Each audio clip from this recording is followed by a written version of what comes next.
Welcome back to follow the second episode of Riding the Social Media Beast. We certainly hope that you enjoyed the first one. Today's topic is competitions. How to do a competition correctly and what's the benefit. But before that, we want to thank Junpei Oki for sending us a comment on the failure on April's Fools, right? Yeah, thank you very much. That was a really good one. And he sent us a pretty good fail for April Fools, and this is a good example of what not to do. Yeah. So, it was EA, the big beastly EA. Yeah. Can we call them beastly? That should be a good thing, right? You know, I think we can be in a position now that we can go on anything beastly, you know. So they made a pretty mean joke on Wii U. That's the mobile version of Wii, right? No. That's the new version of Wii. Oh, it's the new version of Wii. That's how much we know. I'm a noob. Yeah. Can we start that again? No, It plays into the joke. Yeah, exactly. We keep going. We keep going. So what happened exactly? Frostbite is an game engine, right? Which is way too heavy for Wii U. Yeah. And EA decided to still put a tweet out that, okay, we're going to release the game on Wii U, which is... And it now supports it. And everyone was like, Yeah. Really? What? Yeah, and then, a little bit of hope for those poor beleaguered Wii U fans. Exactly.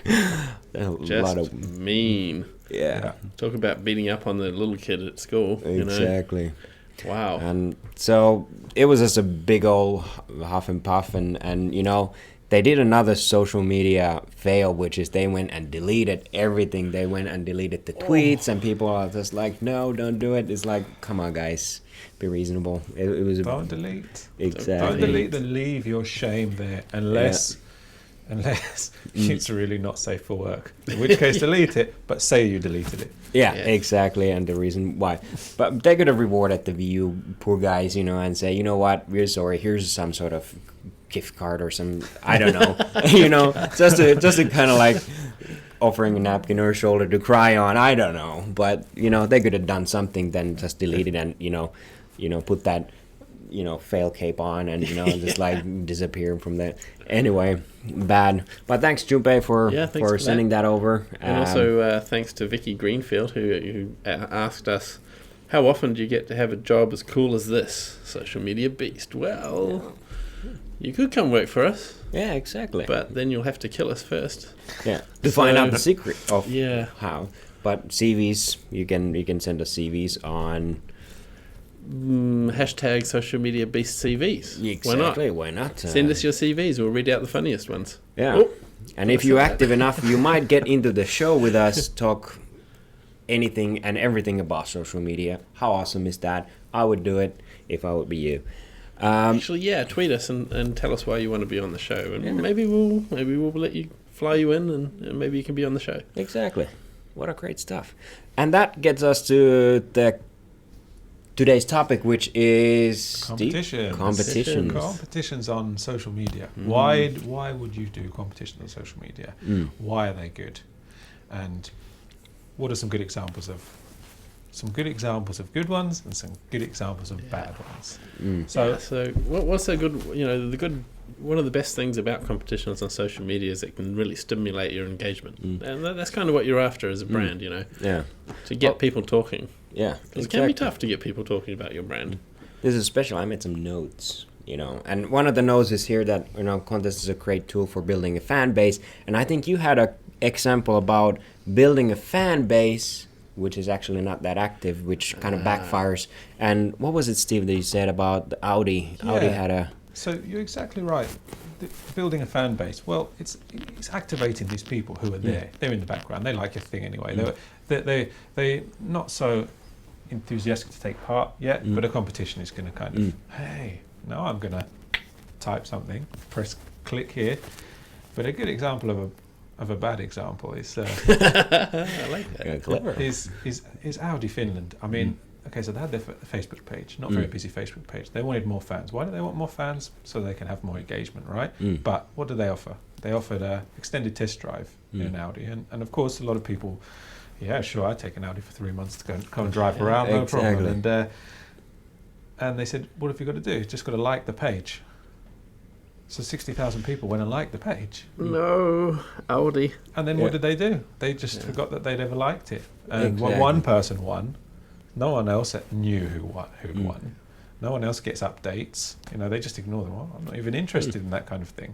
Everyone getting their parents and their girlfriend to click like on the page and then unlike it later on, or maybe just forget about it. Exactly. So that's the useless way of doing it. Yeah. Because clicking like is easy. Doesn't mean you like it. No, and I guess that page is totally dead now. Totally. So Wasteland. would have been a lot cheaper if you'd gone on, if Aldi Finland had gone into their spam folder and bought 30,000 likes or 60,000 likes from the Ukraine. Yeah, same It would have result. been just the same result. Yeah, exactly. But I tell you what, Aldi, special offer for you. Send us a new car, one of the new Aldis, and we'll fix your social media for you. Yeah. Deal. If you're listening, Aldi, which we know they are. Of course they're listening. That's crazy. But a better way they could have said, you know what, you decide what's going to be the new car. Is it going to be a what number?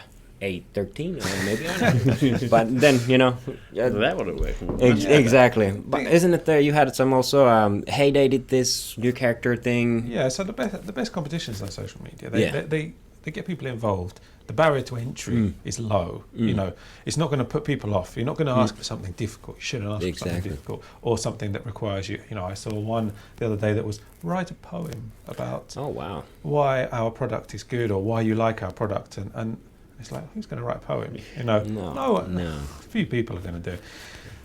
Very small. But a good example here is Heyday. Come back to Supercell again, who we all love. Heyday, they have a really spectacularly busy Facebook page. And what did they do? They had a few characters and they asked their fans, hey, can you name one of these characters? Yeah, this little girl doesn't have a name. So who can take part in that? Everyone can take part in that. And everyone can take part with their own particular idea, and it's not wrong. And everyone wants to, right? Exactly. I mean, you want to put your own opinion in there. Why not? Yeah, and it takes 2 seconds to write a Lucy. I don't know. It's like it takes no time at all, but you still engaged in that. And once you make that commitment to naming a character, you want to see what's happening. You want to, you want to follow up, because is my name? Is it people like it? Are they commenting? Is it coming up again? Was I the first one to do it? And they're emotionally connected to that brand. Once again, like we said last time, that's the ultimate goal, to have your fan and the fan base emotionally connected to the brand and be part of the brand, and the brand acknowledges them by having such awesome posts and comments and competitions that allow them to be part of it. That's the ultimate. And once again, we're seeing that Supercell's a leader at this, and they're doing particularly well. That's one of the reasons they're so successful in their games as well. Please give us free gems and diamonds, thank you. Well, Supercell, I mean, Heyday and Clash of Clans as well, they do have these kind of standard competitions, which is like, hey, win a bunch of gems or diamonds, I guess, in Heyday. Count these lemons, count these olives, count these things, and those kind of competitions have their place as well, especially as a regular thing. People can look forward to them, but the thing you have to be careful about is this kind of competition fatigue, because if I'm asking you to take part in a competition and you have to do something beyond think up a name, which is easy and fun, if I'm asking you to do something that isn't necessarily particularly fun or takes a long time, like counting 1,150 pieces of watermelon just to make sure you've got the right answer, if you do that 7 times, you're going to start getting sick of doing that, because you're not going to win. What's the chance that you're going to win? So oversaturated, and it's been said, once something works and marketers hear about it or find out, they're going to use it until it's ruined. Marketers ruin everything. So be aware of that. Exactly, the fatigue. Don't do it all the time. It's not necessarily a weekly thing. Save it for special occasion. Think about how to use it and how to get the best result, because ultimately it is a good engagement tool. It builds your fan base engagement, and companies benefit by having that rich source of data. Data. But it's a yeah. Well, I'll tell you what. Let's run our own social media beast competition. So I want everybody to write in and tell us why Supercell should give us free diamonds and gems. There you go. The winner gets to listen to next week's podcast. Ooh, for free. For free. Which it is, anyway. But yeah, it's a good price. It's an unbeatable price. So don't forget to send in those tweets. Tweet to us, email us. Yeah. Write us on our Hashtag Facebook. social media beast. Yeah. Be there or be square and boring. But I think that's any other comments? One more. One more competition? I've got one other good example of a good example. Yeah. The interesting example here, Kiehl's. Kiehl's make moisturiser and things like that. Kiehl's, yeah. So they have a competition on their Facebook page. Their Facebook page is pretty good. They do good stuff on there. They do this skin doctor. Ask, tell your problems and someone will answer, and they actually answer. There's actually someone there. But they did a competition where they asked the audience, when was the first time you noticed these like dark spots around your eyes? And what can you win? You can win this like special serum that helps reduce the appearance of these dark spots. So everybody's got a different answer, or everyone's got their own answer, personal answer. So they put it in. It's going to be right. You can't be wrong. Right on. They're given a part of themselves, and Kiehl's get to see what the age range is as well. Okay, from our Facebook fans, hey, we didn't know that there was a lot of 20 to 30-year-olds using this product. Well, maybe now they do. So I think that's a really nice thing, because what do people like to talk about on social media? There's one thing they like to talk about more than anything else. Me? Exactly. Is it me or is it you? They all like to talk about themselves. We all I've seen this exactly. everywhere. Everyone loves to talk about themselves. Exactly. They want to talk about themselves. So if you can have a competition where you encourage people to share a bit of themselves or their own experience, then it's super win. It's a super win. Yeah, that's a great example. That's a really good one. So remember, when you're doing competitions, if you're going to put a competition on a social media page, make it about your audience. Low barrier to entry.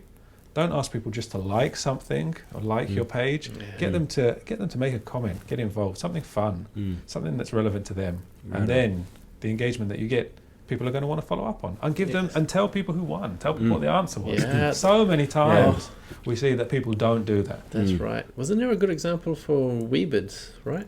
Yeah, they use this. They use this a lot. They're like, tell us stuff. Which do you like, this particular item or this other item? They were really sneaky, because they weren't even real competitions. They were just asking, hey guys, what's better? 1,000 free bids, or whatever the thing is that they have, or 100 sausages, or virtual sausages, something. Comparing these two things, so it's as if you could win if you choose between them, but they weren't actually giving them away. So, but what happened? Social media, or the social media audience is quite savvy. So after a few times, instead of people just answering blindly, someone asked, "Are you ever going to give these things away? Why do you keep asking us these questions? Why do you keep asking us these questions?" Once that message out, it's very hard to retract. You're ruining it. It's over. Exactly. The game if you lose the trust of done. your audience, then you're not getting it back easily. Yeah, that's it. Failed. Big fail stamp. Weebids, do it better. But we want to know. We want to know even worse ones. Yeah. We want people to tell us the worst competitions they've seen on Facebook, and maybe the best ones as well. Yeah. Which are interesting. But we particularly like the worst ones. Yeah. So please tweet to us your worst competitions that you've seen, or email us, or Facebook us, or Google Plus us, or social media us. Yeah. Whatever suits social you. Media. Whatever suits you. Call me directly on my phone. Yeah, exactly. Come and visit. We'll offer you coffee. Yeah. Anything really goes, and we'll get back to we choose few ones again for the next episode. And I think send us those, and we're going to read out the best ones. And we do love the fails, don't we? Yeah. Everybody loves the fails, but if you have a really good one, sure, send us that one too, and we'll ignore it. Yeah, we want to keep in a balance. All right, but stay beastie, Stockholm. Me and Steve were in Stockholm yesterday, so there's a shout out for Stockholm. Yes. Stay beastie, Stockholm. Yeah. All right. That's about it. Ciao. That's a wrap.